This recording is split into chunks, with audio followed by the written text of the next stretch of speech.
10 ফরজ সালাতের রাকাত সংখ্যা শুধু কোরআন থেকে দেখাবেন নাই। জোহরে 4 রাকাত, আসরে 4 রাকাত, মাগরিবে 3 রাকাত, এশায় 4 রাকাত, ফজরে 2 রাকাত। কোরআনে কোথায় আছে দেখান, দেখেন। হাজার বছর সময় দিলে আপনি দেখাতে পারবেন না। যখন আপনি ফজর সালাত আদায় করতে যাবেন, কত রাকাত পড়বেন কোরআনে নাই। হাদিসে যেতে আপনার বাপ দাদা 14 গোষ্ঠী বাধ্য, না গেলে আপনি ইমানদারি না, আপনি নামাজি হয় না। এরপরে নফল সালাতের বর্ণনা হাদিস বাদ দিয়ে শুধু কোরআন থেকে দেখান। নফল সালাতের রাকাত সংখ্যা হাদিস বাদ দিয়ে শুধু কোরআন থেকে দেখান। সালাতের ওয়াক্তের বর্ণনা কখন শুরু কখন শেষ হাদিস বাদ দিয়ে শুধু কোরআন থেকে দেখান নাই। তারপরে সালাতে কেরাতের নিয়ম হাদিস বাদ দিয়ে শুধু কোরআন থেকে দেখান নাই। সালাতে রুকু করার নিয়ম হাদিস বাদ দিয়া শুধু কোরআন থেকে দেখান নাই। সালাতে সাজদার নিয়ম হাদিস বাদ দিয়া শুধু কোরআন থেকে দেখান নাই। সালাতে বৈঠকের নিয়ম হাদিস বাদ দিয়া শুধু কোরআন থেকে দেখান নাই।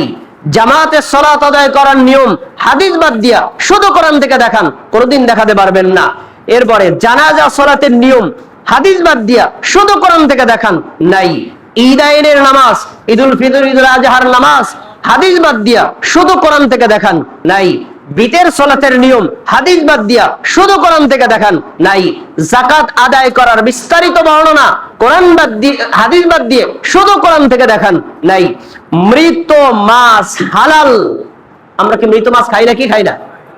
কোরআনে কোথায় আছে? কোরআনে তো বলা আছে হুররিমাত আলাইকুমুল মাইতা, তোমাদের জন্য মৃত জন্তু হারাম।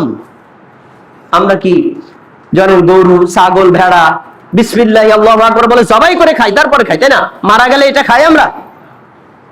মাছ বিসমিল্লাহ আল্লাহু আকবার বলে জবাই করেন না, মরা মাছ খান কিনা? কোরআনে কোথায় আছে দেখো।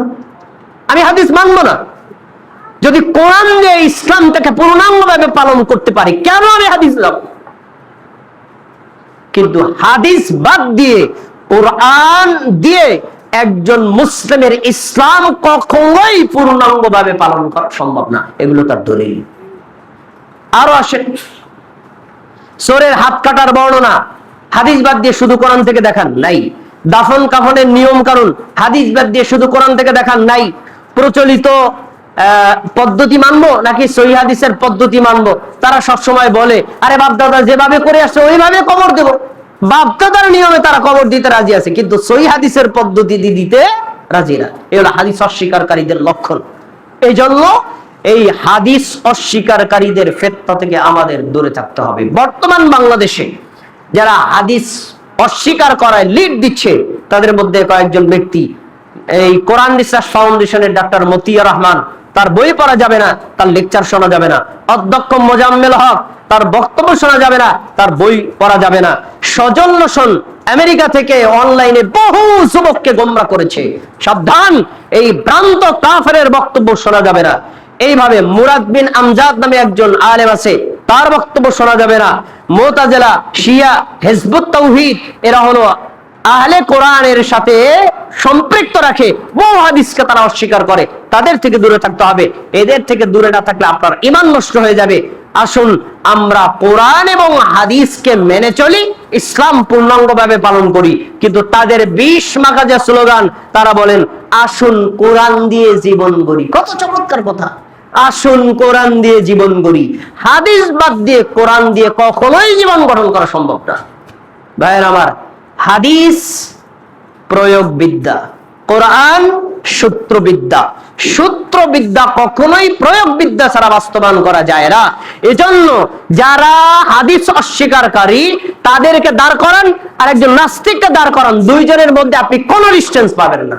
দাঁড়িয়ে রাখার দরকার নাই, কোন পোশাকাদির কোনো প্রয়োজন নাই, শুধু ইসলামের থিওরি গুলো মানলেই হবে, ব্যাস।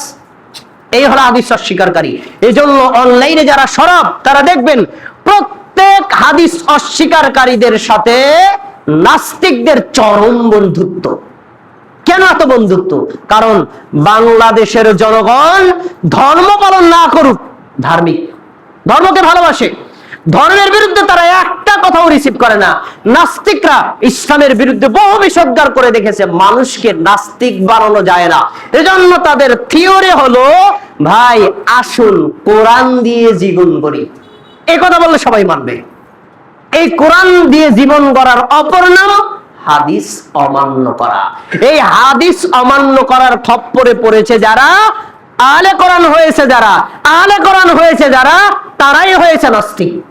সাবধান, যদি ঈমানকে টিকিয়ে রাখতে চান, আখের এই জামানায় ফিতনা থেকে বাঁচতে চান, তাহলে কোরআন মানতে যেভাবে বাধ্য, হাদিস মানতেও বাধ্য। কোরআন এবং হাদিস দিয়ে ইসলাম পালন করা যায়। শুধু কোরআন দিয়ে ইসলাম পালন করা কোন ব্যক্তির পক্ষেই কখনো